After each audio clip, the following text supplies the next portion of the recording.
হজরত খাজা বাবা ফরিদপুরি কুদ্দিসাসের রুহুল আজিজ সাহেবের শৈশবে মাত্র ৮ বছর যখন তার বয়স, তখনই এক অভূতপূর্ণ শুভক্ষণে তদীয় মুর্শিদ হজরত শাহ সুফি খাজা এনায়েতপুরি কুদ্দিসাসের রুহুল আজিজ সাহেবের সাথে তার সাক্ষাতের সৌভাগ্য হয়। তদানীন্তন ভারত উপমহাদেশের অবিসংবাদিত আধ্যাত্মিক পুরুষ হজরত খাজা এনায়েতপুরি কুদ্দিসাসের রুহুল আজিজ সাহেব এক শুভক্ষণে তাশরিফ রেখেছিলেন খাজা বাবা ফরিদপুরি সাহেবের নিজ গ্রাম পাকুড়িয়াতে। ছোট সেই গ্রামটিতে হাজার হাজার মানুষের ঢল নেমেছিল হজরত খাজা এনায়েতপুরি সাহেবকে এক নজর দেখার জন্য। প্রাণাধিক প্রিয় মুর্শিদে কামেলের সাথে তার প্রথম দেখার সেই ক্ষণটি তিনি আজীবন কখনো ভুলতে পারেননি।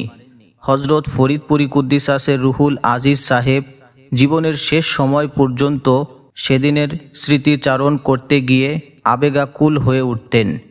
তিনি সেই দিনের বিবরণ দিতে গিয়ে বলতেন, সময় ছিল আসরের সময়, তখন হইবে বাংলা ১৩২৮ কিংবা ১৩২৯ সন।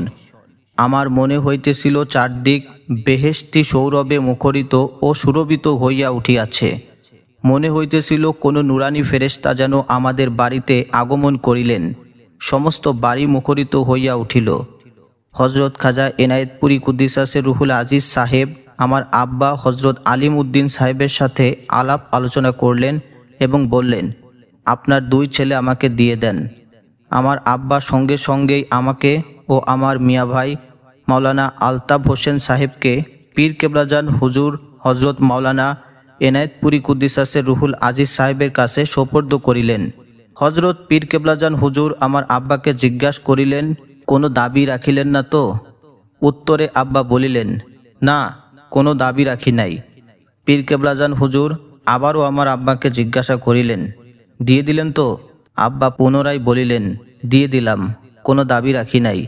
উপরের ঘটনা থেকেই বোঝা যায় সে যুগের খ্যাতনামা সুফি সাধক হজরত শাহ সুফি খাজা এনায়েতপুরি সাহেব পাবনা থেকে সুদূর শেরপুরের পাকুড়িয়া গ্রামে তাশরিফ রেখেছিলেন শুধু তারই ভবিষ্যৎ আত্মিক উত্তরাধিকারের সন্ধানে। সকল বুজুর্গকেই আল্লাহ তাআলা ভূত ভবিষ্যৎ জানিয়ে দেন উত্তরাধিকারীর খবরও। হজরত শাহ সুফি খাজা বাবা ফরিদপুরি কুদ্দিসাসের রুহুল আজিজ সাহেব যে একজন সুফি সাধক হিসেবে মানুষকে হেদায়েত করার দায়িত্ব নেবার জন্যই সৃষ্টি হয়েছিলেন তা বোঝা যায় হজরত পীর কেবলাজান হুজুরের শৈশবকালীন বহু অলৌকিক ঘটনায়। তার জন্ম সম্পর্কে অনেক বুজুর্গ ব্যক্তি ভবিষ্যৎবাণীও করেছিলেন। হজরত পীর কেবলাজান হুজুর চাননি কখনো সেগুলো প্রকাশিত হোক। হজরত শাহ সুফি খাজা এনায়েতপুরি কুদ্দিসাসের রুহুল আজিজ সাহেবের পাকুড়িয়ায় তাশরিফ রাখার 2 বছর পর, অর্থাৎ মাত্র 10 বছর বয়সে সেদিনের শিশু সাধক হজরত খাজা বাবা ফরিদপুরি কুদ্দিসাসের রুহুল আজিজ সাহেব তদীয় পিতার সাথে প্রথম এনায়েতপুর দরবার শরীফে যান। যখন তিনি এনায়েতপুর পৌঁছেন তখন রাত 12টা। গভীর রাতে পৌঁছার কারণে তারা আর কিছুই খেলেন না। পরদিন ভোর 7টায় আপন পীরের সাথে দেখা হলো হজরত শাহ সুফি খাজা এনায়েতপুরি সাহেবের হুজরা মোবারকে। হজরত খাজা এনায়েতপুরি সাহেব তখনকার শিশু তাপস হজরত ফরিদপুরি সাহেবকে পরম স্নেহে গ্রহণ করেন। পীর কেবলাজান হুজুর তদীয় মুর্শিদের সাথে নিবিড় সম্পর্ক গড়ে ওঠার শৈশব স্মৃতি রোমন্থন করে পরম আবেগে বলেন, আমি যখন খুব ছোট তখন আমার আব্বা আমাকে মাঝে মাঝে নিয়ে যেতেন আপনাদের দাদা হুজুরের বাড়িতে। তখন আমি একটু গজল গাইতাম। আমাকে পরম স্নেহের সাথে কাছে বসিয়ে তিনি গজল শেখাতেন। মাঝে মাঝে নিজেও শুনতেন।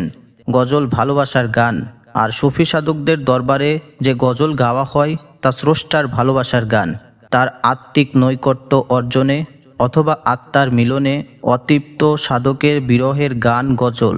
এভাবে অতি অল্প বয়স থেকে শুরু হয় খাজা বাবা ফরিদপুরি কুদ্দিসাসের রুহুল আজিজ সাহেবের স্রষ্টাকে ভালোবাসার সাধনা।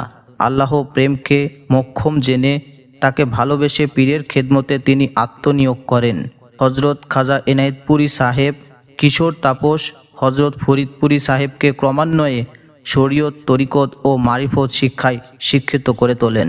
তিনি তাকে খুবই স্নেহ করতেন, আর খাজা বাবা ফরিদপুরি সাহেবও আপন মাসুক ও মাবুদের পথের পাথেয় জেনে পীরের খেদমতে আত্মনিয়োগ করতে সর্বদা উৎসাহিত হতেন, আনন্দ পেতেন।